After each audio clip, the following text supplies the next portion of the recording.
Hi friends, ഇന്നൊരു കല്യാണത്തിന് പോവുകയാണേ. കല്യാണം എന്ന് പറഞ്ഞാൽ നമ്മളൊരു വീക്ക്നെസ് ആണല്ലോ അല്ലേ. ഞാനും മോളൂസും കൂടിയാണ് കേട്ടോ കല്യാണത്തിന് പോകുന്നത്.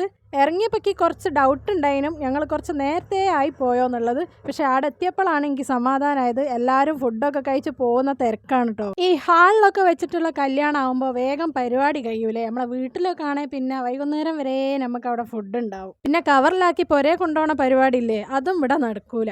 ചെന്ന പാടെ ഞങ്ങൾ വെൽക്കം ഡ്രിങ്ക് ഒക്കെ കുടിച്ചിട്ടോ. പിന്നെ നേരെ ഹാളിലേക്ക് കയറി. പെണ്ണ് ഇതാ വൈമ തന്നെ നിൽക്കുന്നുണ്ട്. ഓള് നല്ല തിരക്കിലായതുകൊണ്ട് ഞാൻ ഓളെ മൈൻഡ് ചെയ്തില്ല. ഹാളിലേക്ക് കയറിയപ്പോഴാട്ടോ ഞാൻ വിചാരിക്കുന്നത് എന്താ കല്യാണത്തിന് ആൾക്കാർ കുറവാണെന്ന്. പിന്നെ തിന്നുന്നിടത്ത് പോയപ്പോഴല്ലേ മനസ്സിലായത് ഉള്ള ആൾക്കാർ മൊത്തം അവിടെ ഫുഡ് കഴിക്കുകയാണെന്ന്. അത് കണ്ടപ്പോൾ ഒന്നും ചിന്തിക്കാണ്ട് ഞാനും മോളൂസും കൂടി കിട്ടിയ കസേരയിലേക്ക് ചാടി കയറിട്ടോ. ചിക്കൻ മന്തി ആയിട്ടോ ഫുഡ്. മന്തി തിന്നോണ്ടിരിക്കുന്നതിൻ്റെ ഇടയിലാണ് കേട്ടോ സ്റ്റേജുമെന്ന് ഭയങ്കര ഒച്ചപ്പാടും തീക്കത്തലും ഒക്കെ. അപ്പം ഞാൻ പോയി നോക്കുമ്പോഴാണ് ചെക്കനും ഫ്രണ്ട്സും കൂടി വരുന്ന ഒച്ചപ്പാടതിന് അതെന്നുള്ളത് മനസ്സിലായത്. കയ്യും കൂടി കഴുകാണ്ട് കുറേ നേരം അവിടെ എല്ലാവരും നോക്കി നിന്നിട്ടോ. ഇപ്പോഴല്ലേ പെണ്ണ് വൈമ തന്നെ നിൽക്കുന്നതിൻ്റെ കാര്യം മനസ്സിലായത്. ചെക്കനെ നോക്കി നിന്നതിനിട്ടോള്. ഫുഡ് കഴിച്ചതിന് ശേഷം കുറച്ച് നേരം ഹാളിലൊക്കെ തിരിഞ്ഞ് കളിച്ചിട്ടോ. ഫുഡ് കഴിച്ച് നേരെ പുറേ പോണ ഒരു മോശമല്ലേ. അതുകൊണ്ട് കുറച്ച് സമയം അവിടെയൊക്കെ തിരിഞ്ഞ് കളിച്ചെങ്ങാൻ കുറച്ച് ഫോട്ടോസൊക്കെ എടുത്ത് നേരെ വണ്ടിൻ്റെ അടുത്തേക്ക് പോയിട്ടോ.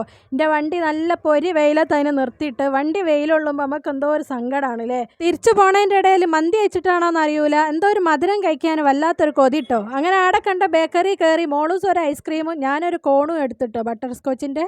അപ്പോൾ ഇന്നത്തെ വിശേഷം ഇത്രയൊക്കെ ഉള്ളൂ കേട്ടോ. വീഡിയോ ഇഷ്ടമായാലും മറക്കാണ്ട് ലൈക്ക് ചെയ്തോളി. എന്നാൽ ശരി.